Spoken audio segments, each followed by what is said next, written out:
See the Zerk fitting right there. I'll go ahead and put some grease down in there. I'm going to go ahead and do that here in a minute. Got the new bolts here. All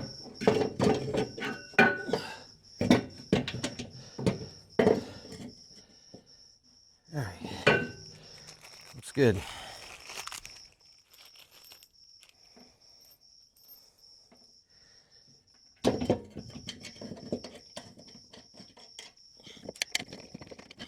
And from the other side of the door there.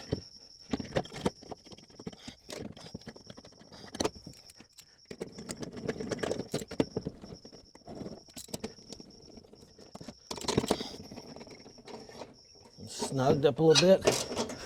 Really tighten them down.